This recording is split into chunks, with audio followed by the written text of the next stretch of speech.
سلمى، فوق يا سلمى. احنا فين؟ ايه المكان اللي كله ريحة عفونة ومر طالع من الأرض ده؟ احنا مش في بيتنا، احنا رجعنا نتسحب لمكان تاني خالص وسط الضلمة دي. هيثم، أنا مش شايفة حاجة من الضباب، بس الريحة دي أنا عارفاها كويس، دي ريحة تراب قديمة. إحنا وسط المقابر يا هيثم، إزاي اتنقلنا هنا في ثانية واحدة بس؟ العلامة رجعت تنبض باللون الأخضر تاني، بس المرة دي النبض بيسمع في قلبي وراسي.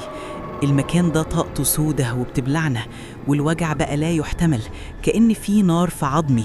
بص للخيالات السودة اللي بتتحرك هناك دي، في ناس ملامحها مش باينة بيحفروا القبور بإيديهم كأنهم بيدوروا على حاجة ضايعة منهم من آلاف السنين وسط الرمل. بصي هناك فوق التربة العالية دي، في ست عجوزة قاعدة، وشها مشدود وكأنه ورق قديم محروق، وملامحها ثابتة كأنها تمثال من شمع، لابسة اسود في اسود وقاعدة بتراقبنا. عينيها مطفية خالص يا هيثم، مفيش فيها بياض، وبتبصلنا نظرة غريبة وباردة كأنها كانت مستنية وصولنا من مئات السنين في المكان المهجور ده. أنا خايفة قوي. يا حاجة، الله يخليكي، احنا تهنا ومش عارفين احنا فين. قوليلنا نخرج من المدافن دي ونروح بيتنا ازاي؟ احنا بشر زيكم وعاوزين نلحق الفجر قبل ما الوقت يسرقنا. نورتوا دار الحق يا ولادي. في رمضان الزيارة وجبة، والزاد هنا دم الأرض وصبر السنين. مفيش مفر من حضن التراب اللي فتحت أبوابها ليكم. ايه التعابين دي بتخرج بالآلاف من كل شق في التراب، وبدأت تزحف ناحيتنا وتقفل علينا كل الطرق. السواد مغطي الأرض والحيطان، احنا متحاصرين يا سلمى بجد. ما تخافوش من ولادي، دول حراس العهد اللي نسيتوا البشر، دول اللي بيأمنوا نومنا في حضن الأرض لحد ما يجي وقت الحساب الأخير. كلوا من فطارنا الملعون. هيثم، بص لرقبتها، في صوت عظم بيتكسر، الرقبة بتلف بزاوية مستحيلة والجلد بيتمزع، الراس بتدور لورا 360 درجة كأنها لعبة مكسورة. أنا هصوت من الرعب. يا نهار اسود، الراس انفصلت عن الجسم تماما وطارت في الهوا وشايفة وعايشة وبتقرب مننا. الكابوس اللي احنا فيه ده، دي بتضحك بصوت عالي وراسها متعلقة. اللعنة اللي في ايدك يا هيثم هي اللي فتحت أبوابنا المنسية.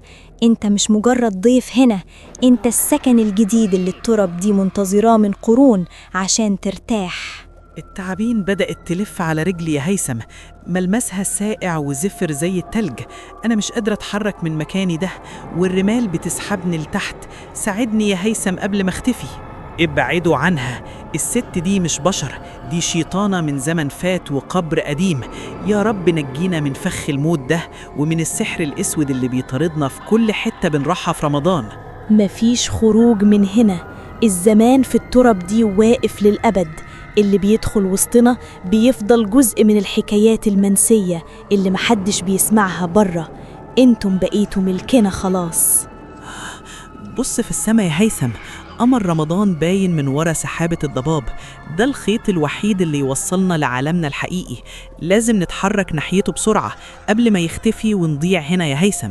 امسكي فيا بكل قوتك، الأرض بدأت تتحول لرماد ناعم وبتبلعنا. أنا حاسس إن رجلي بتغوص في تراب الموتى، وبقيت تقيل جدا كأن في حد بيشدني من تحت الأرض بقوة. في ايدين هيكلية بتطلع من القبور وبتشد في عبايتي، مش عايزين يسيبوني امشي يا هيثم. الوشوش اللي طالعة مرعبة وعينيها فاضية، احنا بنتحفر احياء. أنا مش هسيبك مهما حصل، بس أنا حاسس إن جسمي بقى صخر، كأن العلامة بتسحب روحي وبتسكنها في عظم المكان ده.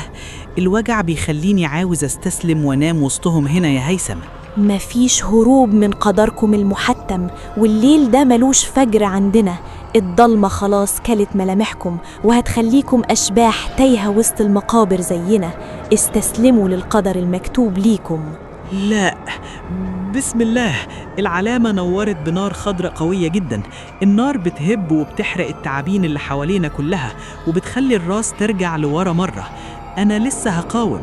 اجري يا هيثم دلوقتي، النار فتحت طريق وسط الضباب والخيالات بدأت تبعد وتتلاشى من قدامنا. الفرصة جات لنا عشان نهرب من السجن ده ونرجع لحياتنا الطبيعية فوراً.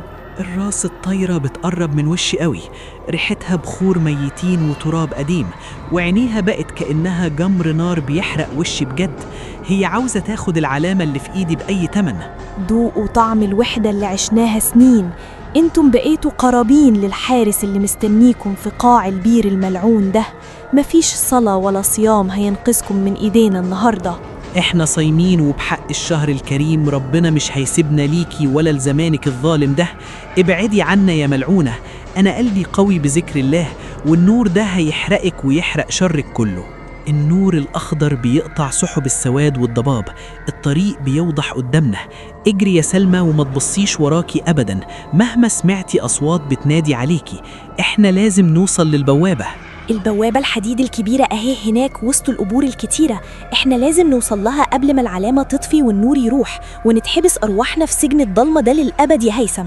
البوابة دي اتفتحت عشان تدفنكم مش عشان تخرجكم، والزمان خلاص قفل بوابته عليكم وما عادش فيه رجوع للوراء.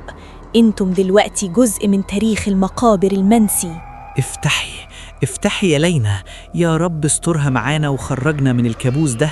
أنا بزق الحديد بكل قوتي بس كأنه جبل مش بيتحرك. ساعديني يا سلمى بسرعة، الراس قربت. ساعدنا يا رب، انت اللي قادر. الراس القايرة ورا ظهرنا وممكن تنهشنا في أي لحظة. الزق يا هيثم كمان شوية، البوابة بدأت تتحرك وتزيق. احنا لازم نخرج حالاً. ادخلي يا سلمى، نطي بسرعة الناحية التانية. اوعي ايد من اللي طالعين من الأرض تلمسك أو تشدك للداخل. أنا وراكي على طول، بس البوابة بتقفل بقوة مرعبة كأنها حية. هربتوا النهاردة بس ريحة عرقكم بقت في عظمنا ومش هنسيبكم. اللعنة لسه في إيدك يا هيثم وهترجع لنا في كل ليلة من ليالي رمضان. إحنا بقينا شبحكم. احنا رجعنا؟ قوليلي إن ده الشارع الحقيقي بتاعنا وقمرنا الحقيقي. قوليلي إن الكابوس ده خلص. أنا حاسة إن جسمي متكسر كأني كنت محبوسة تحت الأرض 100 سنة. التراب اختفت، مفيش غير صوت الهوا والهدوء بتاع قبل الفجر. احنا رجعنا فعلا يا سلمى، والناس بدأت تتجمع لصلاة الفجر في الجامع اللي جنبنا. احنا في أمان مؤقت. بص في الساعة يا هيثم، الفجر لسه ما قدمش من دقيقة. إزاي كل ده حصل في ثواني؟ إحنا كنا في عالم تاني ملوش علاقة بالوقت والمنطق. الرعب لسه مأثر فيا قوي بجد. العلامة ما بقتش بتنور، بس سابت مكانها ندبة غويطة جدا، جرح كأنه محفور بسكينة قديمة وما بيلمش. كأن في حاجة دخلت جوايا ومش ناوية تخرج من جسمي أبدا يا سلمى. الست دي وشها لسه مرسوم في خيالي وهي ورا البوابة بتضحك. صوت ضحكتها لسه بيتردد في ودني ومش راضي يروح. أنا خايفة ننام ونصحى نلاقي نفسنا هناك تاني النهاردة. هي قالت نتقابل بكرة. الحكاية لسه بتبتدي، والليل فعلا لسه طويل قوي. رمضان السنة دي مش هيعدي على خير، واللعنة ناوية تاخدنا لآخر المشوار المظلم ده.